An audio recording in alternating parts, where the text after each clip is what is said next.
Alis na tayo dito, sabi niya maraming salamat at hindi na raw tayo maghanap ng gulo sa government nila. So, salamat daw. If ever daw, ano pa yun sabi niya? Ikaw naman. Ulawon? Sir, ang sinabi sa amin sir na hindi naman kami paalisin talaga na or hindi na kami makapunta dito, i-relocate lang kami. Doon sir, doon So, sa dalawa na ang Duterte Park. Gano'n na sir. Sir, okay lang magtatanong kami tungkol sa statement na binigay po niyo nakarang araw. Then, yung bantang paglusob sa bahay ni PRRD at sa pamamahay po ninyo. Lusubin na nila. Kanila na kung gusto nila. Wala, nagdoktor lang natin yung mga pulis na yan. Sige, palusob nyo. Wala namang problema. Basta nasa batas sila, okay lang. Sir, what's your reaction with the statement of Attorney Torion? Sabi nila may tanim kaso daw na... Ayan na, lumabas na, di ba? Oo, lumabas na. So, kung hindi ka matalo sa ayuda, matalo ka sa kasuhan, taka. Okay. That's the new politics of the Philippines right now. Dirty politics. Sanay na tayo dyan. Sir, also the Filipino people wants to know, alam naman natin sir na si Attorney Kaufman sinasabi niya na the former president is in good spirits. Yes, totoo naman. At saka masaya siya. Sila nagkwentuhan sila matagal. How is he- Nagmamasahe ako eh. Okay. Sir, how is he, ma'am? How's your Lolo? Actually, physically. He's okay. He's actually like really healthy. Whenever we talk about you guys being here, he's really happy to know about it, and he also wants to express his thanks to everyone here right now. Yeah, Hindi yan mag-English no? Thank you, sir. Sir, may reaction ba si dating Pangulong Rodrigo Roa Duterte sa sa pag-file ng defense about jurisdictional challenge? Dili na muna pwede istoryahan okay, sa sulod. okay. Okay, I see. nay naga-monitor sa mo ang meeting, so gi-inform namin daan na isa diya kabantay na dili pwede istoryahan ng within kanang sa kaso niya. Unsa reaction ni dating Pangulo sir sa fierceness ni VP Inday ngayon sir during his campaign? Katawa lang man. Katawa na siya. Every time akong i-mention na mangitag-away si Inday, igura siya mukatawa.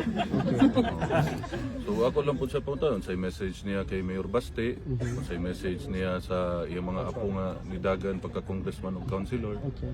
So nasa yung mga message pero di na consulti na dito. Yes, Sorry lang. No problem sir. So, Sir, okay. ingon po din siya na kaning nahitabo sa iya ha, it is for the Filipino people and his country, walang personalan. Trabaho lang daw. Sir, may reaction ba si Tatay Digong sa statement na sinasabi nila na the next person daw to be jailed sa ICC si VP Inday? Okay raman gani kami tanan na lang para diha namin tanan pamilya. Libre security, libre kaon, libre man tanan, okay ra. Okay kayo. Diha namin tanan pero ako mama murag di mo sugot. Ako okay ra.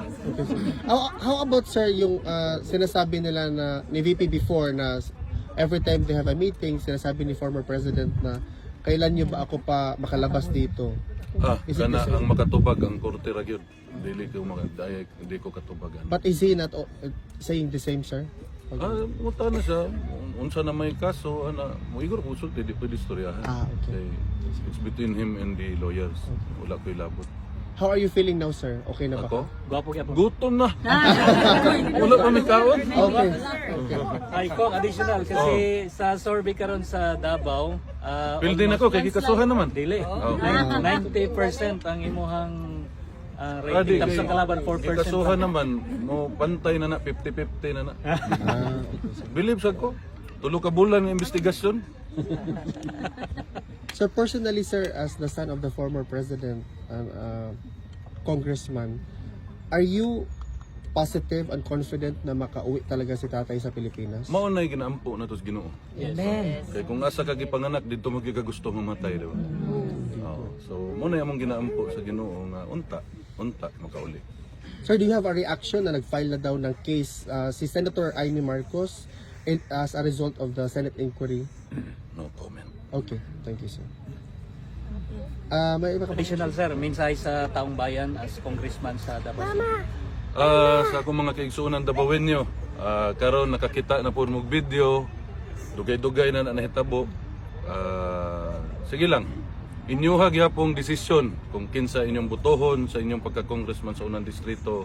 Di ko magbuot o niya giingnan po ko sa abogado kay hantod karon ila pang i-authenticate kung asa gikan ang video. So kay murag nauna man og file ana sa ambot og CIDG ba. Nauna file sa CIDG ang testimony ang affidavit sa social media usa sa piskal, so di ko kara himo og statement ana kay wala pa mi kadawat og dokumento nga gipailan kog kaso. Daghang salamat sa kanunay niyong suporta sa ako ug sa akong pamilya ug sa iya. Sir, one last question, sir. Maybe it is true na you are the youngest among the siblings kasi sa video karon sir magwa magyud ka na tiguwang.